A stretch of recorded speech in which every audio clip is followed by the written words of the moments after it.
And then you got Canna-Talk ND with Wilson, me, at 4 o'clock. That's where it is. We're right on 4 o'clock. We're going to talk about cannabis. We're going to talk about cannabis legalization, the benefits of cannabis, and just the week in cannabis. And we're going to get ripping through that at 4:20. We'll open a big fat bag of cannabis news. And after me, Stinky Arts Music Mart, Locals on the 8, Radio Madness, and then Black Ring Ritual gets your Super Groovy Thursday put to bed. And then Friday comes with a whole new slew of DJs, so you want to check that out. RadioFreeFargo.org online. You can donate. You can just see what's going on. You can listen anywhere again in the world on RadioFreeFargo.org. Thanks for supporting local radio and independent radio, and we appreciate all the support. Shout out everybody for promoting cannabis and believing in the benefits of cannabis. And thanks for checking me out every week. Thursday again at 4 o'clock, I get up in here. 4:20, open a big fat bag of cannabis news. And you can look forward to that here in about 20 minutes. Till then, I got to blow through some red tape. This show is brought to you by Black Cottage Alchemy, blackcottagealchemy.com, Black Cottage Alchemy on Facebook. Black Cottage Alchemy Products is right across the street here in downtown Fargo, Tochi Products.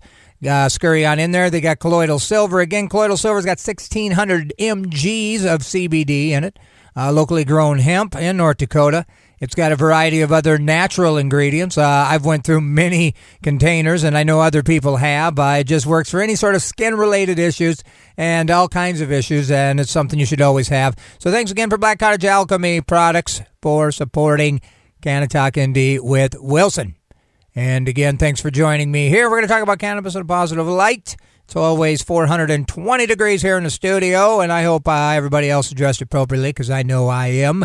Let me shout out the Friday Night Freaks. That's tomorrow. It's a show at the aquarium, the Aqua Bowl, a.k.a. Above Dempsey's. That's right. Friday Night Freaks presents a benefit care, double F, that's us. 21 plus, 17th, that's tomorrow, 9 p.m., $3 minimum donation. Medicinal. Out of Minneapolis, Charlatan, the Headspace, Abstract Expressions, also supporting DJ Kelimano P, Star 4, Iktomi, as our local Friday Night Frequency DJs. So get down there, downtown, Fishbowl, Aquarium, Dempsey's, downtown, 226 Broadway, and get your on and support local radio and local DJs. And again, you're doing one of the better radio stations in the world, in my opinion, a solid, by supporting something that gives you freedom. Gives you freedom to talk about cannabis in a positive light. And I shout out this radio station for giving me a platform. This is my third winter pushing cannabis propaganda, or as I like to call it, the truth. So anyway, I believe cannabis was created by our Creator, God himself, for us to use as we see fit, for whatever reason we see fit. And I go to Antioch Church every Sunday morning at 10 o'clock to give him props. And I will be there again this Sunday. Actually, no, yes, I will. The following Sunday, I'll be in a different church in Dickinson because it's Christmas time. So I'm going to go visit my kid, and that's going to be exciting. And I hope everybody has a nice, warm, and fun holiday season prepared because, when you get something good in your life, celebrate it, because that seems like there's less and less of that. So we're not going to focus on that, are we? So anyway, Canna-Talk ND with Wilson. That's what you're strapped into. We're gonna get ourselves started here. And Canna-Talk ND on Instagram. I'll post when we push this minus the music for all you people that can't check it out here, which I would encourage that you come and support local radio and listen to me here at RadioFreeFargo.org or locally at KRFF 95.9 on your radio dial. Listen to me talk about cannabis and the benefits of it. And if you don't like talking all the time, there's a lot of music on here that I know that you can find something that you like. That isn't the humdrum, mundane, play it every 15 minutes. Boo. So if you like creative and original and not overplayed, unsaturated, real stuff, come on by here. Check us out a little more. And we appreciate the support. Again, Canna-Talk ND with Wilson. That's me. We're going to talk about cannabis at 4:20. For you listening on the podcast platforms, the one with the word pot in it and the other one that's a fruit. If you can't check it out here, thanks for your support there. Now, I think we've got everything pushed through here, so why don't we get some tunes going. Here's some brand new. This is a remix, Slightly Stupid, Be Real, Everyday People. 95.9. Hello, everybody. Everyday People, Remix, Be Real, G-Love, ND Special Sauce. That's brand new. That's mere days old. Here on KRFF 95.9 LPFM, RadioFreeFargo.org. We streaming wherever you want to listen to it. Canna-Talk ND with Wilson. We talk about cannabis, the benefits of cannabis legalization here in the state of North Dakota. You're wondering, well, how come he didn't say what's going on in North Dakota? Well, you got me. You know what I mean? So I'm going to do it now. ND for Freedom of Cannabis Act. That is the constitutional amendment measure being circulated as we speak. You can go to Tochi Products, get your signature on a petition there. You can go to Orange Records, shout out Matt, tell him Wilson sent you, and get the petition signed over there. There are other places in North Dakota, IndieCannabisCaucus.com, to find out where in your town you can get your signature on a petition. January 22nd is the deadline, 21 plus to possess, 12 plants, 6 mature, 6 non, licensed businesses, and smoke where you can smoke. And everybody, do what you can. Legislative session starts after Christmas in January. Again, I wouldn't expect anything from those guys but negativity when it comes to advancing cannabis legalization. And again, it depends on, when they tell you it's bad, do you believe them? I think there's becoming a bigger and bigger divide between that. And I think you'll see that in South Dakota, 54% voted for Amendment A that got severely manhandled by the person in charge. So when you think 54% of a person's actions, does Christie think she'll lose the election next time? Does she feel like, 54% of the people aren't going to be, mad and vote 54% against her?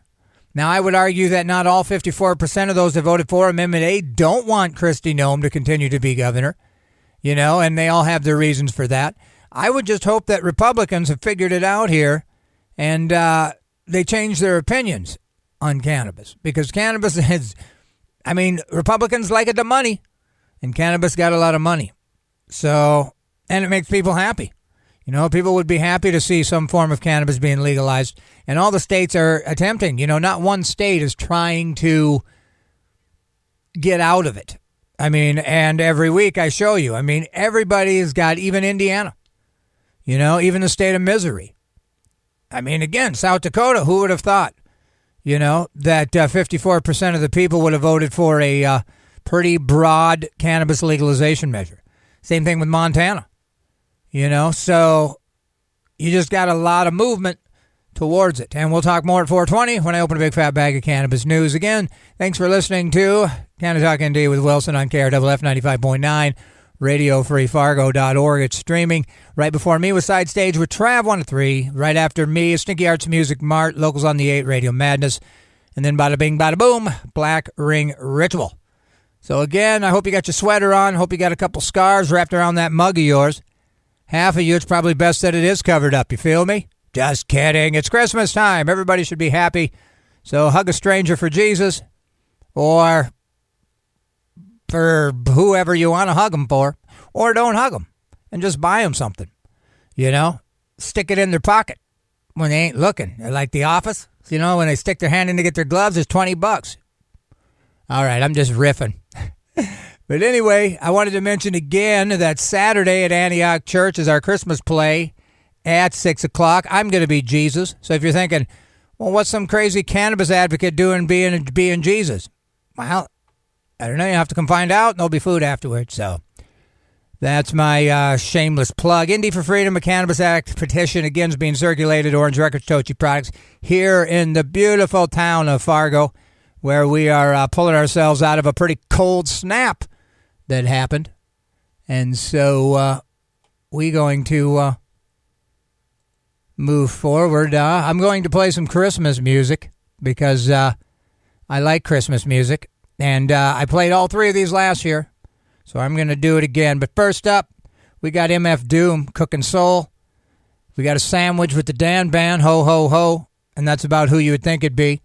And then we wrap it up with a fourth ho, again, Cookin' Soul, Doom Christmas Sandwich, here on Radio Free Fargo, KRFF. Oh yeah, that was a little MF Doom holiday sandwich. Start that off with Smoke a Little Christmas Tree. Dan Band, my favorite, Ho Ho Ho. It's chilly outside, it's 20 below. Get off of the street. And then the fourth ho, wrap it up, MF Doom. All right. This segment of programming on KRFF 95.9 Radio Free Fargo has been underwritten by Moorhead Herbal Galleria. Moorhead Herbal Galleria is Minnesota's only CBD Delta house. They offer carts, vapes, CBD oil, pet tincture, and more. Moorhead Herbal Galleria is located at 2921 South Frontage Road, Suite number 1 in Moorhead, Minnesota. Their phone number is 218-512-0355. Open 10 a.m. through 11 p.m. Monday through Saturday. For more information, check out Moorhead Herbal Galleria on Facebook, and their website is www.moorheadherbalgalleria.com. All right, let's get this Canna-Talk ND with Wilson thing going, shall we? Let's do it. So you're listening to Radio Free Fargo, KRWF 95.9. And on the other side of this, it's Canna-Talk ND with Wilson.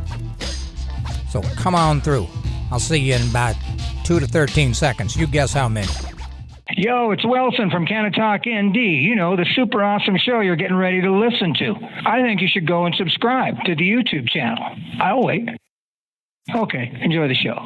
Well, bop-a-dap-a-deep, boop, boop, boop. Let's get started a little bit early, huh? Because actually I'm a little bit late. Canna-Talk ND with Wilson. We've made it. ND for Freedom of Cannabis Act petition is being circulated here in North Dakota. If you want to get cannabis legalized, it's a constitutional amendment measure. It's really a good one. It's as good as it can be. You know, once it's, if it were to be passed, once it was relinquished to the legislators, they've got all kinds of power. In South Dakota, you know, just do a little, researching on South Dakota and Amendment A, and, you'll see that, constitutional amendments aren't foolproof. You can't, it used to be that if you could get that one through, legislators could mess with it and you were guaranteed to get it through and it would pass. But man, it's taken North Dakota so long to get to the point where legislators would have to decide, because we haven't gotten a constitutional amendment measure on the ballot, that there's other states that have done it. South Dakota is a perfect example. They did it. But then the Supreme Court justices said, nah, it was wrote wrong. Even after they thought and were for sure that it wasn't wrote wrong. You know what I'm saying? So anyway, South Dakota, our brothers from another mother, just south of us here. I want to give a little shout out. They have collected over 15,000 signatures for our proposed 2022 rec legalization initiative. They've collected a large number of signatures in a short space of time because they initially thought they were only going to have a month to get whatever they needed. They need to collect a total of 25,000 to cover the spread. Over 2/3 of our signatures came from volunteers, so thank you, they're saying to them. They'd love to finish the signature drive before Christmas, so if you haven't signed a petition and you up in South Dakota, please do so as soon as you can. You can find signing locations using the map, sd2022.org/map. If you're interested in collecting signatures in South Dakota, send us a message on Facebook or send an email to info@southdakota.marijuana.org.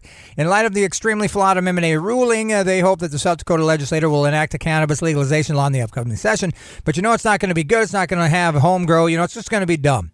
And it's going to be regulated, over-regulated. And we know what that means. Control by people that we didn't really give permission. We don't really trust them. So they're going to come up with something that they like. But if that does not occur, we will give South Dakota voters the opportunity to approve legalization at the next election, which I think if you get the signatures, get it in there anyway. We will not stop working until the will of the people is respected, and they've shown that by just pushing. So their proposed 2022 initiative can be read in full at www.southdakota.marijuana.org. 222 initiative is a simplified version of Amendment A. There's nothing in the recent Amendment A ruling that would cause the 2022 initiative to be overturned in a future lawsuit. Thank you for continued support. Yeah, such a sad deal, but shout out South Dakota. Keep pushing. And I know they will. And so let's get into this thing. Canna-Talk ND with Wilson. That's what you're listening to here at KRFF 95.9. Cannabis Moment. Malta lawmakers approve cannabis legalization bill with president's signature expected soon. Now, I don't even know where Malta is. And it sounds like something that you would get frozen with, Ensure in it. It kind of sounds like a diet milkshake. You know what I'm saying? It's like, hey, you want a Malta? I don't know. What's sweetening it? Monk fruit? But anyway, they approved a bill to legalize cannabis, setting the country up as the first in Europe. We learned something. Malta's in Europe to enact a reform as soon as the measure is formally signed into a law. The legislation sponsored by MP Owen Bonici, cousin Bonici Wa. Adults 18 and older will be allowed to possess up to 7 Gs of cannabis, cultivate up to 4 plants for personal use. Up to 50 Gs of homegrown could be stored at home. Seems like the math is a little bit off. If you can't, you can have 7 in your pocket, but you can have 50 at home. All right, so while there wouldn't be a commercial market per se, nonprofit cooperatives would be able to cultivate and distribute to members. Possession of more than 7 grams but less than 28 would be punishable by 50 pounds, which translated into American is 0.12345 Bitcoin. Without the threat of jail time or a criminal record, minors who are found in possession of cannabis would be referred to a commission for justice for a care plan rather than face arrest. Owen Benici tweets, and the A's have it. The cannabis reform bill has been approved at third reading stage. Cannabis clubs that would be authorized under the bill could have as many as 500 members, and they'd have to keep the 7 Gs on them with a maximum of 50 grams per month. They could also distribute up to 20 cannabis seeds, which is crazy. The vote to approve the bill is 3627, which I'd say that squeaked by. While there was debate about whether to set a THC limit, they ultimately decided against the notion because you'd be creating a new market for the black market. I guess technically, yeah. Here we go, cannabis moment again. St. Louis mayor signs bill to decrim cannabis possession and cultivation. So let's give St. Louis mayor signs bill to decriminalize, especially cultivation, a hand. And that's good news. St. Louis, it's in the state of misery. Very conservative state, but I would just call it ignorant. I mean, state of misery. I mean, boy. I mean, anyway, rains all the time. Their correctional facilities are, remind people of the gulag. So the mayor of St. Louis on Monday signed a bill to decrim. St. Louis ordinance signing comes weeks after the Board of Aldermen unanimously approved the legislation, which makes it so adults 21 and older can possess up to 2 ounces without facing civil penalty that's currently in place. It would also make it so that no resources could be spent to punish adults for cultivating up to 6 flowering plants. So what that means. I mean, you can still punish them, but you're not going to be able to get any money from the state? That sounds pretty good. We are seeing a major shift in the way our country sees not just cannabis, but how it connects to public safety, incarceration, and economic opportunity in our communities, Mayor Tishaura Jones said at a signing ceremony. This law will help reduce racial disparity in our policing, make our city safer, and make St. Louis more competitive in hiring for city positions. Absolutely.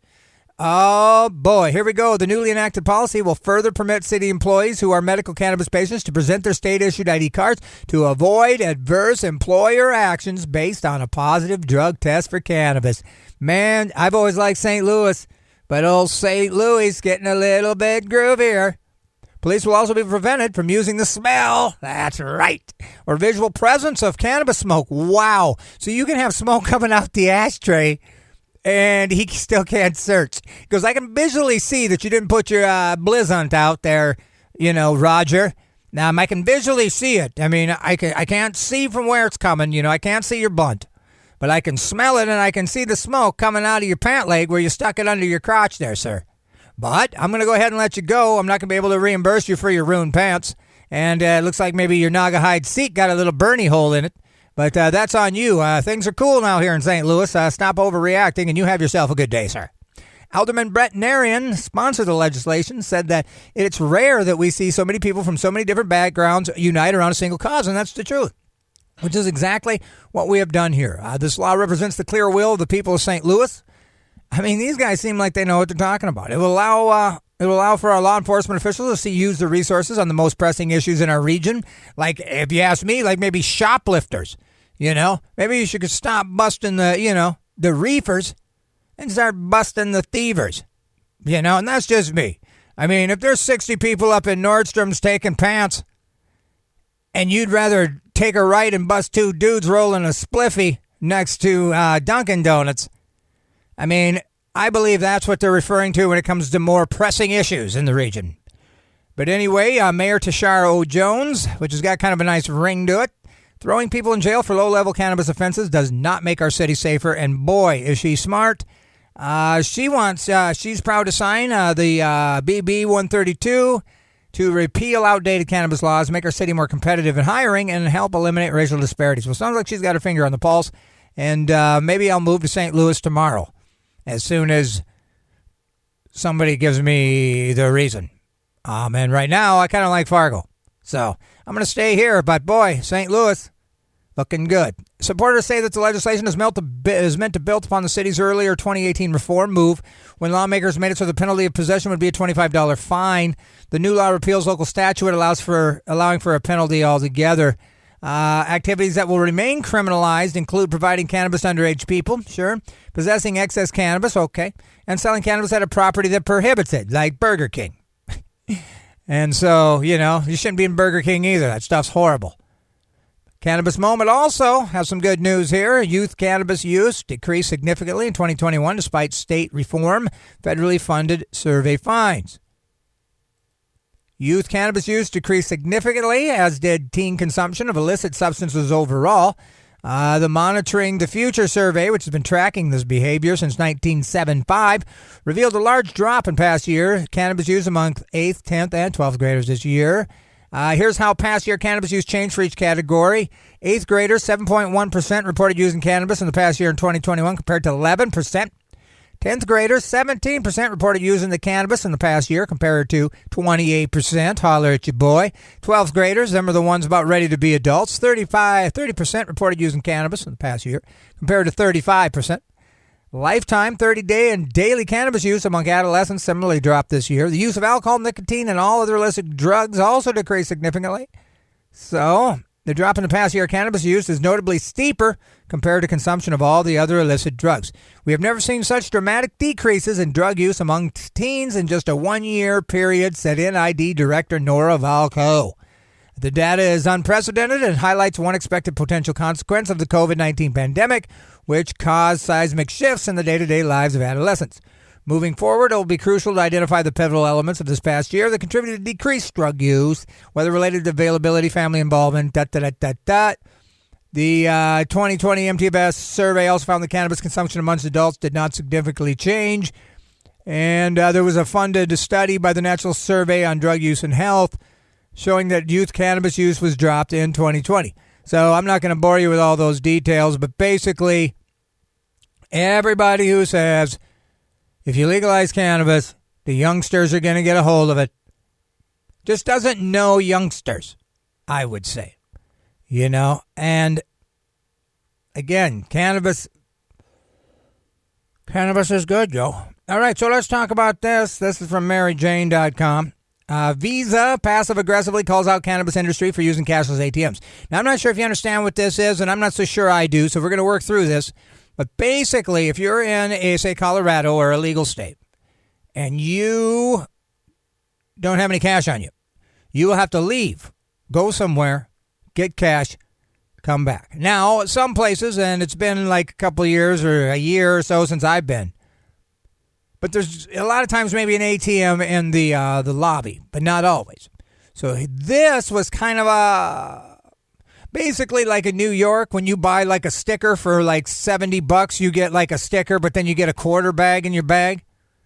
This is kind of the same thing. So Visa just issued a warning against dispensaries using cashless ATMs as a way to circumvent, which means get around, the restrictions on cannabis payments. Cashless ATMs are meant to offer customers and patients a more convenient way to purchase cannabis products without requiring cash. Now, you're probably wondering, how does that work? I don't know. I'm going to read it too. On December 2nd, Visa said in a statement that the company is aware of a scheme where point-of-sale devices marketed as cashless ATMs are being deployed at merchant outlets in violation of Visa rules, according to Cannabis Moment. Cashless ATMs are point-of-sale devices driven by payment applications that mimic standalone ATMs, according to Visa. Rather than receiving cash, however, no disbursements are made to card holders. Instead, the devices are used for purchase transactions, which are miscoded as ATM cash disbursements. Purchase amounts are often rounded up to create the appearance that money has been dispersed. People who frequent dispensaries often may recognize this process. We definitely do, they said.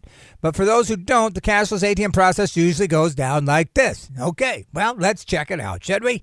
You're listening to Canna-Talk ND with Wilson here on KRWF 95.9. Every Thursday at 4:20, I open a big fat bag of cannabis news, and that's what we're doing right now. Thanks for checking this out. Okay, so we're going to talk about how dispensaries have figured out, because you can't do ATMs and you can't use your debit card, and they figured out a workaround. And Visa isn't too cool with it, and we're going to talk about what that is right now. So, you make a $65 purchase at a dispensary. While checking out, the cashier rounds up the purchases to $80, like $4.20s out the ATM. The charge is then coded as a cash-back disbursement. Cashier then subtracts the purchase price plus taxes from the apparent $80 withdrawal and returns the change to the customer. To the payment processor, it would look like an $80 withdrawal from an ATM, but to the customer, it seems as though they bought cannabis with a card. While the memo fails to specifically call out state legal cannabis companies, Visa said that cashless ATMs are primarily marketed to merchant types that are unable to obtain payment services, whether due to the Visa rules or legal or regulatory prohibitions. The latter causes obviously pointed specifically at cannabis businesses.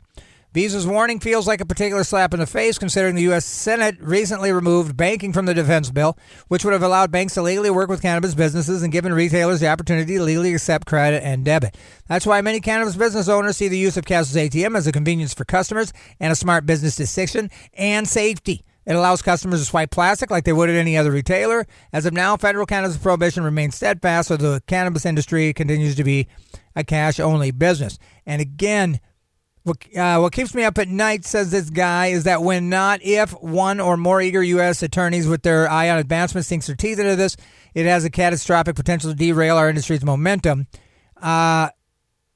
He described it as a clever, attractive, and likewise fraudulent. Visa's compliance statement is brief when it comes to enforcement. The misuse of cashless ATMs will be subject to non-compliance assessments and or penalties. I mean, I think from the very beginning, people have always been ahead of the government trying to stop them. You know, it's like when you do the whack-a-mole, you whack 1 and 14 pop back up. It's kind of like that with cannabis. I mean, I would think that they would have already legalized it like booze if they hadn't figured out how to make so much money busting people. You know, it was almost like a victimless thing. If you got money to buy cannabis, a lot of people usually do, you can pay the fine.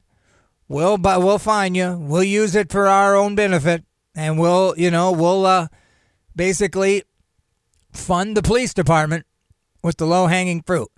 And there's always just been the game of, kind of the Wiley and Roadrunner, kind of with the whole cannabis. And if you ask me, cannabis is winning currently in 2021, soon to be 22.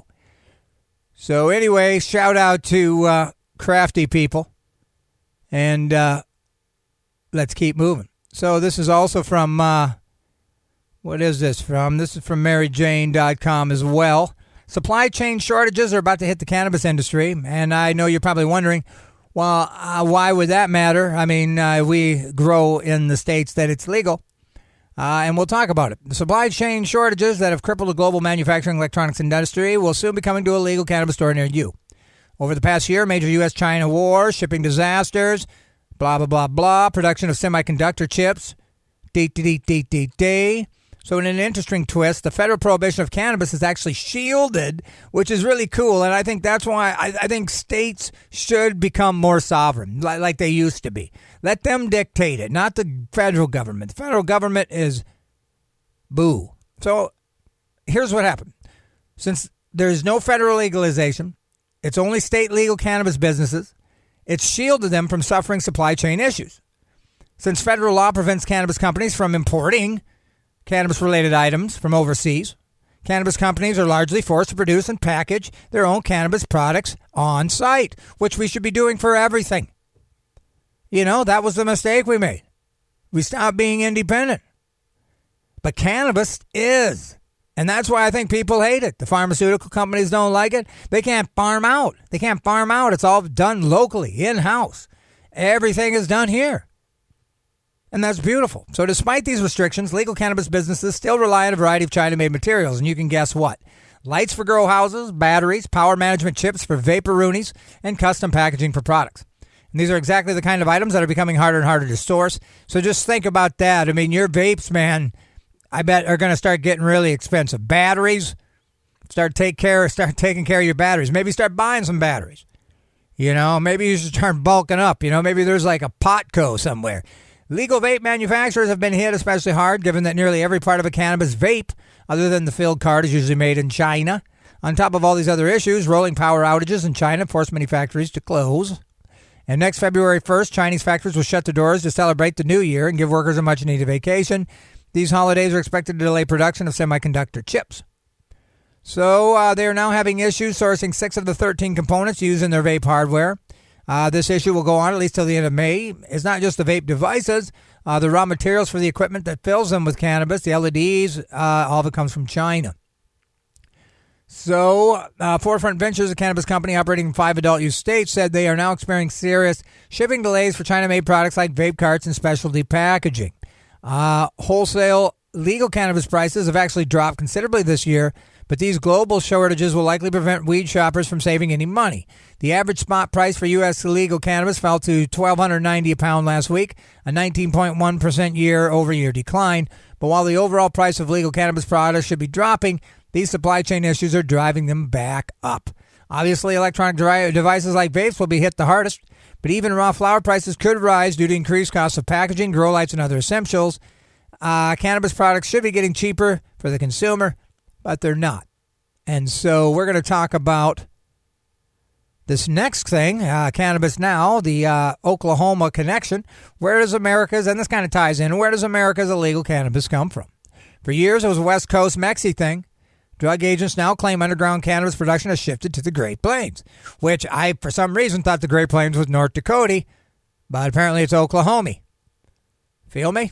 Just as it was since Dick Nixon and the dawn of the War on D's, almost a decade into the U.S. experiment with marijuana legalization, cannabis remains America's favorite illicit drug. But again, if you're new to this show, please raise your right hand, put your left hand in the Bible or the High Times, and say, "I do solemnly swear, so help you God, to always call it cannabis, never dope, never weed, and never pot, so help you God." Okay, you're on the right track. So educate others on the benefits of cannabis, would you? Could you do it for Wilson? Okay. This is because, according to police, politicians, and most everyone in the struggling, overtaxed, and underperforming legal cannabis industry, the majority of the cannabis consumed in the country is still illegal. Most of what the roughly 45 million Americans who used cannabis in the last year, per the CDC, used cannabis produced and sold outside of the legal marketplace, away from regulators, and to hear law enforcement tell it in the clutches of dangerous multinational criminal organizations whom the police can never seem to catch despite bust after bust after bust. The remarkably resilient status quo here begs a question these days: where is the cannabis coming from, and who and should you care?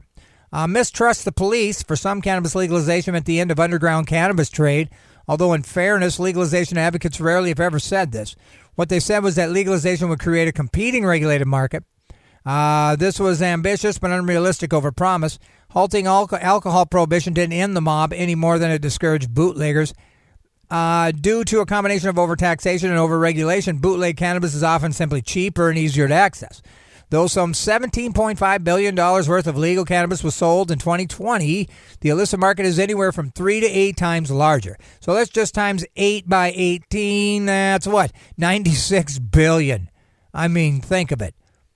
But to hear police tell it, every state in the country's leading trap state, as long as it's their state and thus their job to do something about it, a task that requires an ever-growing portion of your tax dollars. Ever since Oklahoma legalized medical cannabis and opened what's considered the most laissez-faire cannabis marketplace in America, it's very easy to obtain a medical recommendation and only slightly more difficult to get a license to cultivate and sale. So, you've got the cartel, you've got the Chinese drug ring, you've got the biker gang, says Oklahoma. Pretty much every criminal organization is operating in the state of Oklahoma right now. That sounds scary, but as usual, hard facts are hard to come by. Reports of neighbors complaining about Chinese-speaking newcomers growing cannabis, as Politico and other media reported. But according to cannabis industry advocates and players, there's reason to believe Oklahoma cannabis is absolutely reaching the growing demand in East Coast markets, once supplied by legacy West Coast like Cali and Oregon. For one, prices on both the legal and illegal markets are dropping in those states. It's hard to get any real facts about the Oklahoma thing, but I definitely know we're getting stuff in New York from Oklahoma. For people shipping out of state, the Northeast is a lot closer to Oklahoma than it is to California. That's what happens when you have an almost totally unregulated market. But figuring out which state supplies the underground market also requires identifying the underground market. According to NORML, the states with the highest per capita consumption is Oregon, Colorado, Vermont, Maine, and Alaska. And both Oregon and Colorado have been identified by law enforcement as havens for illegal trafficking due to the fact that legalization makes it relatively easy to grow. Oregon also has lower labor and land costs. So according to state lawmakers, California's illicit cannabis market is 5 times bigger than the legal market. All that demand had to go somewhere, so it went underground. because apparently there was new permit fees and taxes and new zoning that mess with Colorado. So L.A. Sheriff had busted what he described as $1 billion cannabis grow out in the Mojave Desert. And they wonder, where's all of it going? Some of it is going out of state, but some of it is surely just supplying the domestic demand that the legal market can't, whatever. So without quantification, the exact origin of the U.S. off-market cannabis can never be known in the way the market for wine, grapes, and other commodities is known. There will always be an appetite for trapped cannabis no matter where it comes from. So that was an interesting article. I hope I didn't bore you too much. Let me just read this really fast. U.S. soldiers who smuggle cannabis products into South Korea get 0 prison time. South Korean judge suspended the prison sentence for two U.S. soldiers busted for smuggling cannabis into the country. In the case of one service member, the judge granted leniency under South Korea's medical cannabis law. So two things kind of ironic in that sentence is leniency and South Korea. Now North Korea, is crazy. And South Korea can't be very far from North Korea. You know what I mean? Just kind of, I would imagine, a little bit south of it. As reported by the U.S. military's official newspaper, Stars and Stripes, they were arrested and tried separately, faced 18 months in prison. But on Monday, the Suwon District Court in Suwon City released the results, revealing that both troops had only received suspended sentences, and neither of them will do prison time in a country known for being incredibly harsh. So how harsh exactly? South Korea is one of the 30 nations that imposes a death penalty for drug traffickers. China, death sentence for trafficking is very real. South Korea actually hasn't whacked anybody since 1997. One service member tried to smuggle quite a bit of THC into South Korea. They allegedly brought 30 weed gummies, 4 vape carts, and some infused bath products. Well, crying out loud, that don't sound like a lot. But anyway, the service member lucked out. Sneaking THC into the country violates its narcotics control rule. But because they've implemented... the judge determined that the service member had genuine personal reasons for sneaking cannabis, including relieving depression, insomnia, and so on. Judge also stated there was no reason to believe that he intended to sell it. Of course not. What's he got, 40 gummies? Come on. Second service member, busted with 2 cartridges, may have also gotten a suspended sentence for medical reasons, too. They did not specify the reasons behind the second service member's ruling. So that's good. Shout out South Korea. Well, this has been another Canna-Talk ND with Wilson on KRFF Radio Free Fargo.org at 95.9. I am so happy you guys checked me out. I got some Christmas tunes on deck here. But before we get to that, I just want to tell you that this segment of programming on KRFF 95.9 LPFM is being underwritten by Rough Cut Social. They are Fargo's ultimate entertainment destination for axe throwing. Enjoy fun with family and friends, a stellar team-building excursion, or book your party. Rough Cut comes complete with a full beer, wine, and soda bar for your perfect time out. They're located at 1100 NP Avenue, Suite 102 in Fargo. Check out roughcutsocial.com for more information. And again, thanks for checking out your boy Wilson, Canna-Talk ND, every Thursday. Now, again, I loved Fruitcake by the Superions, but I didn't realize they had a whole Christmas album. And now that I do, I found this one called Chillin' at Christmas, the Superions, KRFF. Well, Chillin' at Christmas, the Superions, a.k.a. Fred Schneider, a.k.a. B-52s, here on Radio Free Fargo, KRFF 95.9. Well, my time here is just about done. Black Cottage Alchemy Products is what's bringing you Canna-Talk ND with Wilson every week. BlackCottageAlchemy.com, Black Cottage Alchemy on Facebook, Black Cottage Alchemy Products at Tochi Products, or Odds to Ends in West Fargo. Check them out. And when you're in Tochi Products, sign the ND for Freedom of Cannabis Act petition. Also at Orange Records. I'm going to jump out of here. Right up next is Stinky Arts Music Mart. Educate yourself so you can educate others on the benefits of cannabis. I'm going to be here next Thursday. You know I'm going to, right before Christmas Eve. So maybe we'll all wear our ugly sweaters, huh? I won't be able to see you, but I'll be able to feel you. So come on back here. Enjoy the rest of the programming on, like I said, the best independent radio station in the world as far as I'm concerned. Until then, it's David Allen, Judgment Day. Peace.